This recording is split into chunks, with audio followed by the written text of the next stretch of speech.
महीना में एक जानी के पति परदेश चल गई और रतिया बोलावत बोलावत हार गई। पति कह कह के कितना डेट फेल कर देले, होली दीपावली सब बिता देले। आसारा लगौले रहे कि का जाने चैत में कहीं उनकर दिमाग बदल जाए तो वो आ जाई है। और रतिया फोन कर रतिया तार का नाम हो? रिया रिया रिया रिया रिया। तनी साफ बोलो, भोजपुरी हो। कहल बा कि भाषा भोजपुरी परिभाषा से परिपूरी हो। भाषा भोजपुरी परिभाषा से परिपूरी हो। बोलला ले जादे के समझल जरूरी हो। संस्कृत के बेटी हिंदी से थोड़ा हेठी हो, काहे से कि दुश्मन के गर्दन पर चले वाली ना एकरे के भोजपुरी कहल जाला। औरतिया पति के फोन करते करते हार गईले, ना उठौल। जबकि अब बुझाता कि चैत में बोलाइए ली, तब वह अपना नैहर मम्मी की यहाँ फोन कैले बिया। अपना भौजाई से, अपना माई से, अपना भाई से कह दिया कि गइल बा कमाए मुआना, कि गइल बा कमाए मुआना, पूना शहर में जाके उ खटाल में रहेला। अरे जाके उ खटाल में और कहा?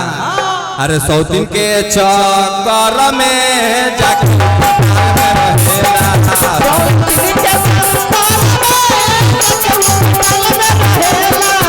सौतीन के चक्कर में जाके उ खटाल में रहेला।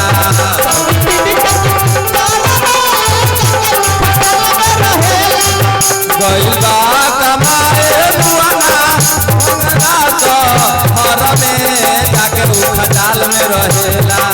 गइल बा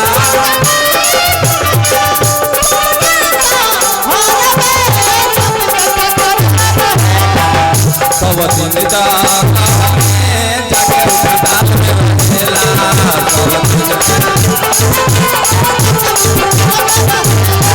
सब दिन के चर में जाके उ खटाल में रहेला। सब दिन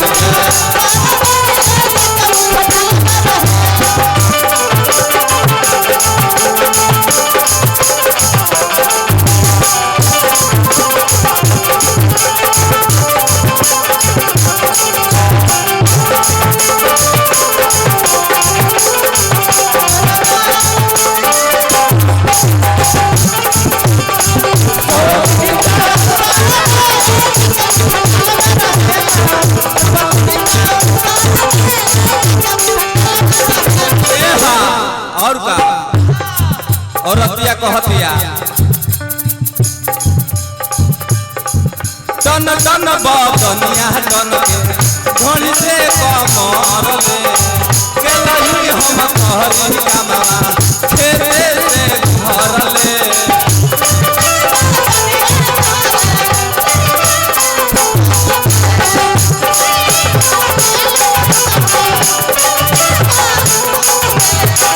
कहतिया औरतिया चैत के महीना में खटते खटते हमार मोय दे हाथ हाड़ में दर्द हो जाता। टन टन बतनिया टन के घोड़ी से कमर ले करे हम करी कामा खेते से घर ले।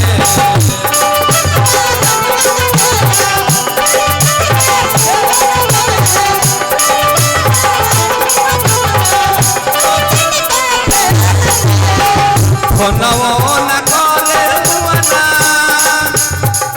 फोनवो न करे मुआना, गइल बाजे घर में जाके से पूना शहर में जाके सब रहेला।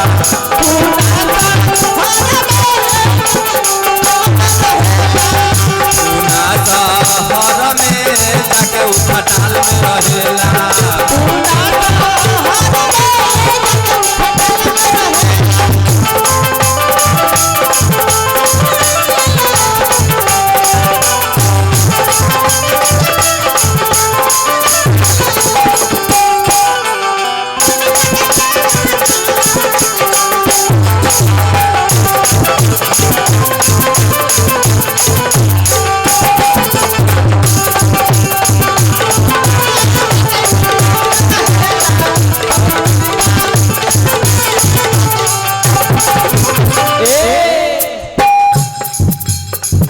लास्ट में और दर दिया कह दिया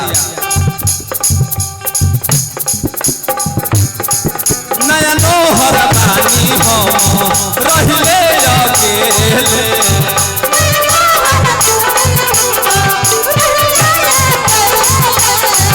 बाबू है रात के ना कुछ बुझैले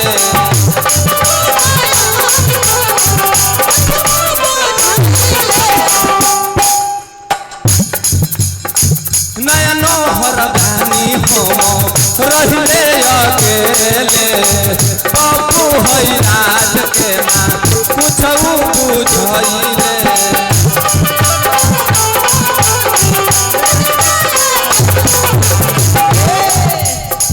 नेट वाला सड़िया पहिनी है नेट वाला नु हो छुए में तनी डर लागत छुली नेट वाला सड़िया पहिनी देखेला बाहर से जाके खटाल में रहेला सब दिन के घेर में जाके खटाल में रहेला